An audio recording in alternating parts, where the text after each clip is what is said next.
Porto e Baixada. Oferecimento Ecoporto Santos. Ecoporto é mais Porto. Bem-vindo ao seu programa preferido, Porto e Baixada. Comigo, Felipe Foli. Muito obrigado por você estar por aqui. Sábado, você sabe que você tem aquele programa cheio de histórias, informações e curiosidades a respeito do maior porto da América Latina, o Porto de Santos. O programa tá incrível, vamos nessa?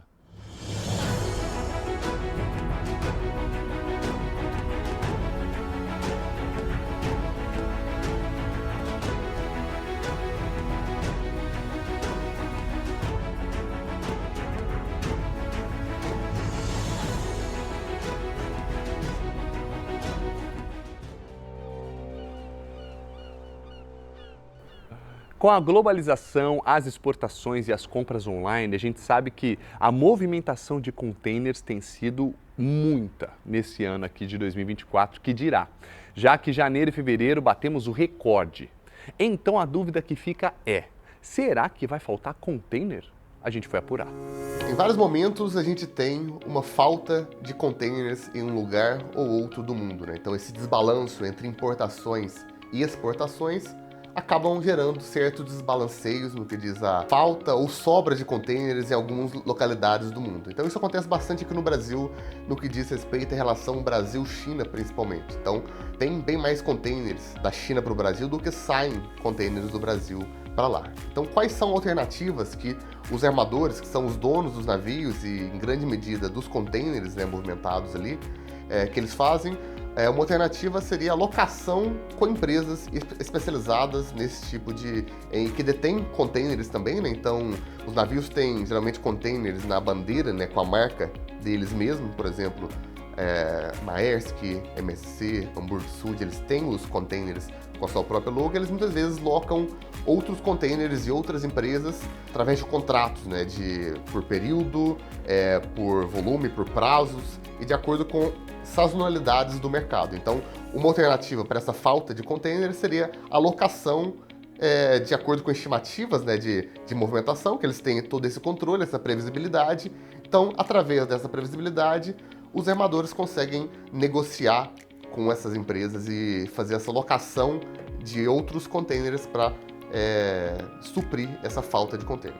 E essa locação pode ser feita muitas vezes de empresas que têm um estoque, né, outras empresas que têm um estoque aqui no Brasil desses containers.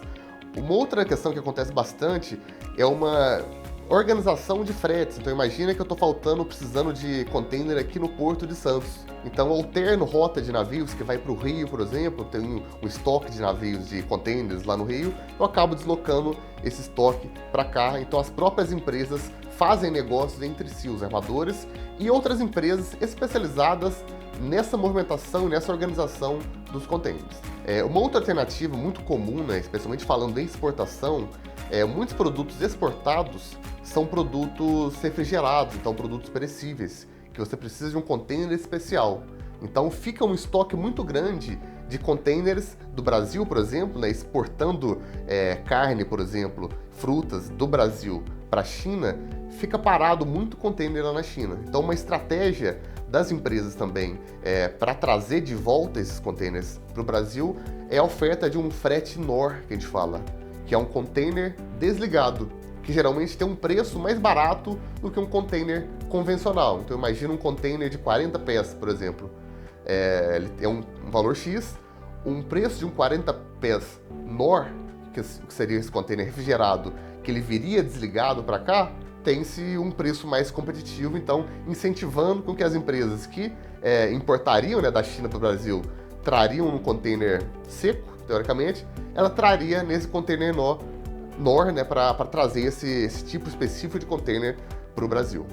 O que muitas vezes esse container viria vazio, talvez, né, por ele ter que vir de todo jeito, então os armadores usam muito essa estratégia também. Tendo uma visão mais global, principalmente, né, de outros portos do mundo como referência e tudo, o Porto de Santos tem alguns pontos que merece uma atenção especial e tem algumas limitações, né, com relação, por mais que se façam medidas e vem se melhorando nesse sentido, né, com relação ao calado dos navios, na profundidade, para que navios maiores consigam chegar. A gente tem estrutura de guindastes, então é preciso sim um investimento, a gente entende que não é nada num curto prazo, né? São processos a longo prazo, mas por mais que o Porto de Santos ainda é referência em movimentação e em vários aspectos, né, tem um caminho a ser seguido aí para se igualar a outros exemplos, né, e para que consiga realmente movimentar, e ele está num ponto muito estratégico, né, então até por isso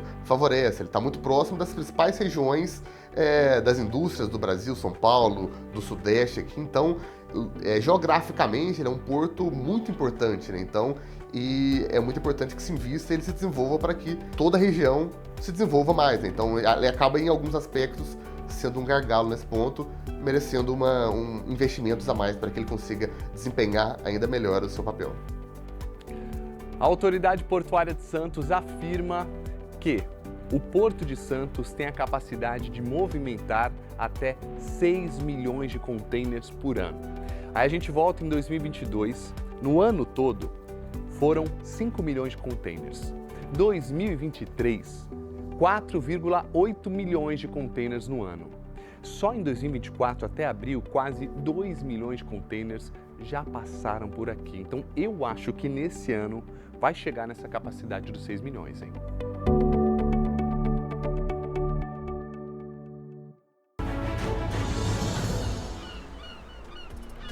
O transbordo de containers para Santa Catarina é um dos responsáveis pelo recente aumento do movimento no Porto de Santos. O transbordo é uma operação entre portos em que um porto de maior porte guarda containers até que eles possam ser desembarcados em outro. Por causa das enchentes no sul do país, o Porto de Santos fez algumas operações de transbordo que resultaram no aumento de 20% no movimento de cargas em containers. Os dados são da Santos Brasil, que opera o Tecon Santos, terminal de containers do Porto de Santos. Não saia daí, porque no próximo bloco a gente vai ver o que o Porto de Santos tem a ver com uma das maiores ferrovias do país. É daqui a pouco. Porto e Baixada. Oferecimento Ecoporto Santos. Ecoporto é mais porto.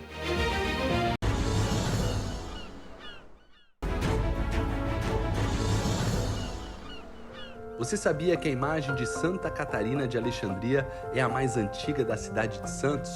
Exposta no Museu de Arte Sacra da cidade, a imagem está intimamente ligada ao outeiro de Santa Catarina, marco inicial do povoamento de Santos.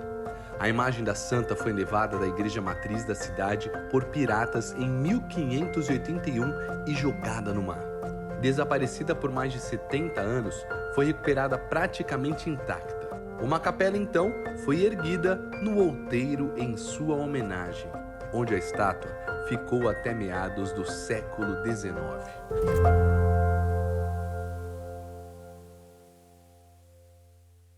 A Ferrovia Centro-Atlântica é a maior do país. Para você ter uma ideia, ela corta 7 estados brasileiros e escoa aqui no Porto de Santos.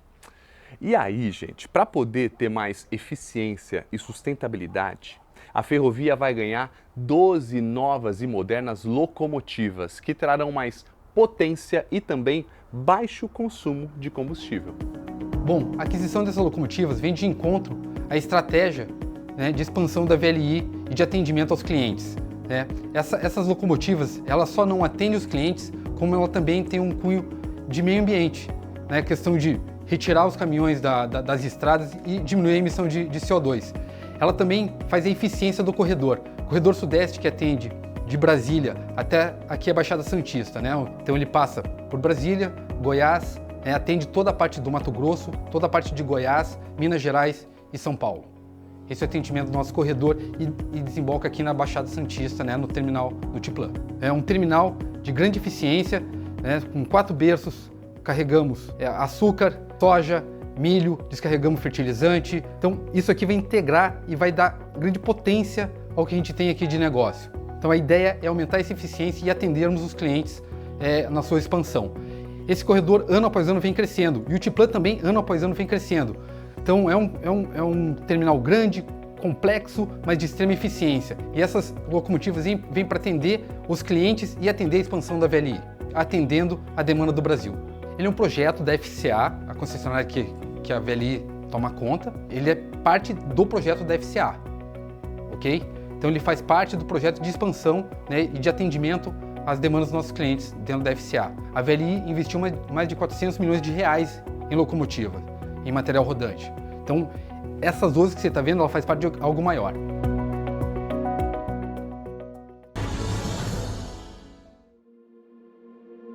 A São Paulo Railway, o que a gente conhece hoje como Estrada de Ferro Santos-Jundiaí, ela foi inaugurada em 1867 com vistas a descarregar ou trazer para o porto toda a produção de café que já desde a segunda metade do século XIX vinha em num crescente movimento, o que necessitaria de um transporte muito mais rápido e que pudesse dar escoamento a toda essa safra que crescia a cada ano. Tínhamos até então somente a calçada do Lorena e que se descia a serra por essa calçada com carroças e levava-se ali 10 dias para se chegar até o porto, né?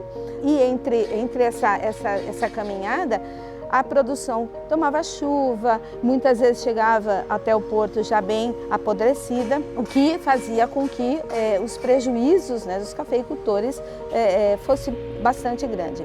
Com a construção da estrada de ferro, essa produção conseguiu ser escoada com uma rapidez muito maior. Porém, ao mesmo tempo em que ela traz todo esse escoamento de café, o Porto de Santos não foi capaz naquele momento, com os seus velhos trapiches e pontes, não conseguia dar o escoamento devido a essa produção que chegava então até o porto. Então, qual era a relação da inauguração da estrada de ferro com o Porto de Santos? Foi dar um start para que o governo imperial e cobrado, né, pelos cafeicultores, principalmente pela Associação Comercial de Santos, tivesse então tomasse uma iniciativa de então dar andamento à concessão para construir e organizar o Porto de Santos. Então essa relação foi bastante importante porque a partir de então o governo imperial abre a concessão para a construção e a organização do porto, para que pudesse então não apenas esse café chegar rapidamente até o porto, mas sim dar o devido escoamento e a exportação desses grãos. Em 1888 então sai, né, a primeira concessão que quem leva então essa concessão é a Companhia Docas. Anteriormente à Companhia Docas, outra empresa particular tentou organizar o porto, não conseguiu cumprir o prazo estipulado em contrato. Então o governo imperial cancelou o contrato, cedeu essa concessão à província de São Paulo, que também não deu conta de construir e organizar esse porto. Então pela terceira vez uma concessão é aberta. E aí sim, dessa vez, a Companhia Docas, então, em 1888, consegue essa concessão para construir o porto. Então, a partir daí, que se começa a organizar esse porto, tirar aquelas velhas pontes, aqueles velhos trapiches, construir um porto organizado de pedra, com armazéns, né, devidamente colocados para guardar esse café. E aí então o Porto de Santos organizado inaugura, né, é inaugurado os primeiros 260 metros do porto no dia 2 de fevereiro de 1892. Então, alguns anos aí, logo após a inauguração da Estrada de Ferro.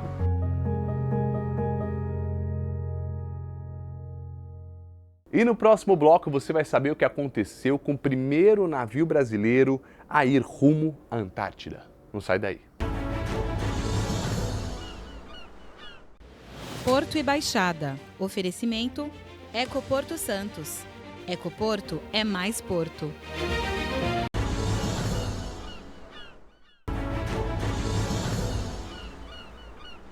Se você tem formação superior ou ensino médio completo e gostaria de trabalhar no Porto de Santos, fique atento. Várias empresas estão em processos seletivos abertos para o preenchimento de diversas vagas. Os cargos vão desde conferentes de documentação de importação, analista de gestão, assistente de cadastro, especialista administrativo até eletricista, ajudante de carga e descarga e outros cargos. As vagas à disposição são da Rumo, Marimex, Craft e MSC. Mais informações nos sites das empresas. Acesse e confira. O navio Professor Besnardi foi o primeiro navio civil, ou seja, não militar, que foi rumo à Antártida, gente. Pois é, sem falar as outras 149 viagens pelo mundo, até ser tragicamente abandonado no nosso Porto de Santos. Como assim? Que loucura! Parece um filme completo e eu te digo que a melhor parte é que o final parece que vai ser feliz.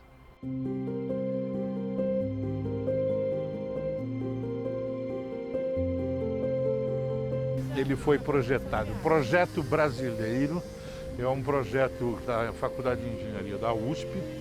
Ele foi encomendado para o estaleiro em Bergen, na Noruega, e lá ele foi fabricado, mas o projeto é brasileiro. Tem o nome do primeiro instalador do Instituto Oceanográfico da USP, o franco-russo professor Vladimir Besnardi. Trabalhou como o único navio civil oceanográfico durante o tempo que ele existiu navegando. Não tinha outro, era só ele. Ele formou todos os oceanógrafos que tem na USP durante esse período, todos navegaram nele. Ficou navegando em pesquisa durante 41 anos e foi aposentado em 2008, após 6 viagens para a Antártica. Por causa dele, foi aberta a base brasileira, nós temos a base lá, e ele levou os cientistas brasileiros. Ele foi atrás do navio Barão de Tefé, da Marinha, que era o quebra-gelo, foi quebrando gelo na frente. É um navio que sofreu depois que ele foi aposentado. Primeiro foi doado para o governo do Uruguai, tentaram doar, o pessoal veio, achou que era muito dispendioso levar para lá, não levou. Aí foi programada a desmontagem do navio pela USP. Quando a gente começou a descobrir que eles iam fazer isso, e comecei a tentar salvar o navio. Isso há exatos 8 anos. Eu não consegui impedir a doação para Ilhabela. Ele foi doado para Ilhabela para o pessoal fazer turismo subaquático no maior cemitério de naufrágios da costa brasileira, que é Ilhabela. E ia ser mais um. E como ele é um navio, no local que ele iria ser afundado, teria que ter uns 30 metros. Quer dizer, mesmo assim, o mergulho não é um mergulho qualquer, um mergulho perigoso. Então era uma coisa muito restrita. Enquanto que ele, emerso, pode conhecer a história, crianças, pessoas que não mergulham, né? Aí eu comecei a minha briga. Fui no Ministério Público, tentei convencer todo mundo, não deu certo. Aí eu recorri ao Ministério da Cultura e pedi o tombamento do navio. Levou 1 ano e 6 meses para eles estudarem e resolverem começar o processo e colocar sob proteção legal.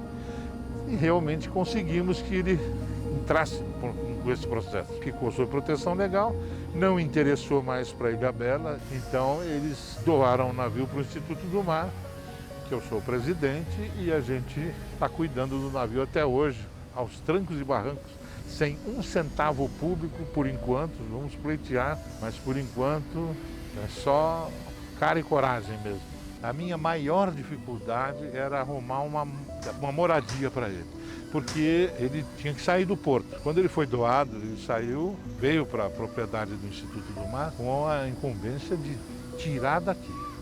Então eu arrumei, ele ia, antes da pandemia, ele ia para Ubatuba.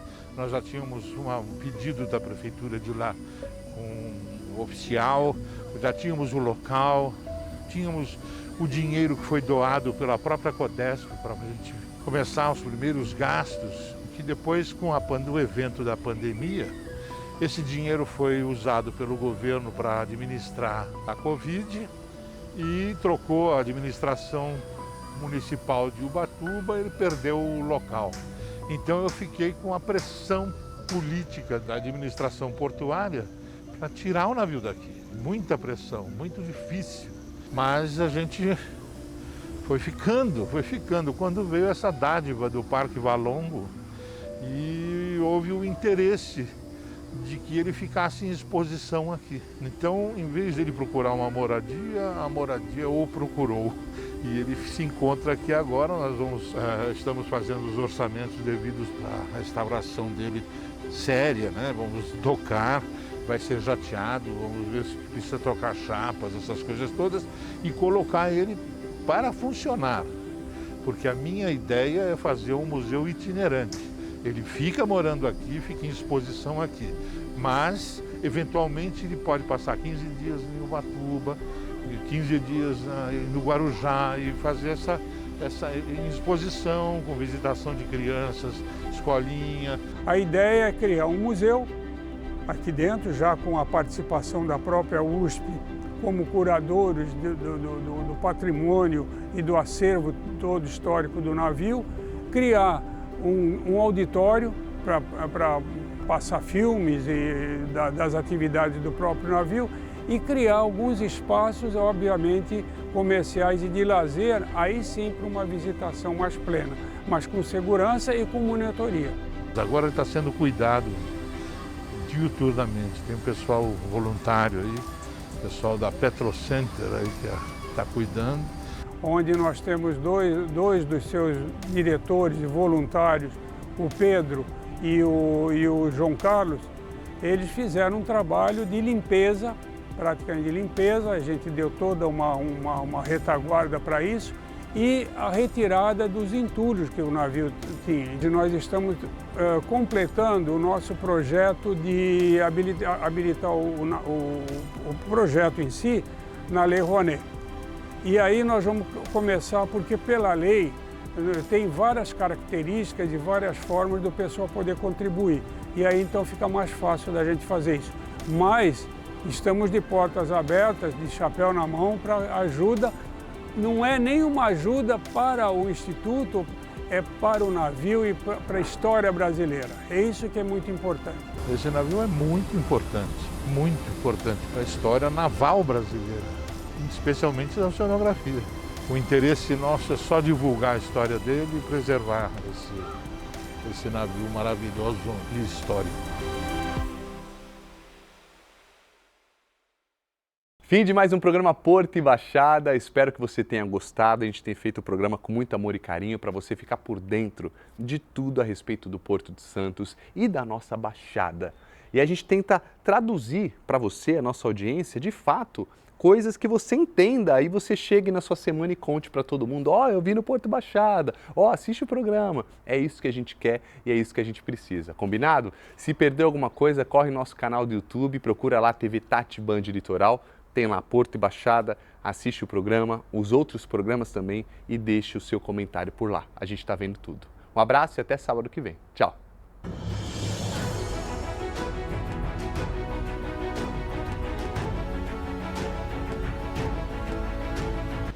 Porto e Baixada. Oferecimento Ecoporto Santos.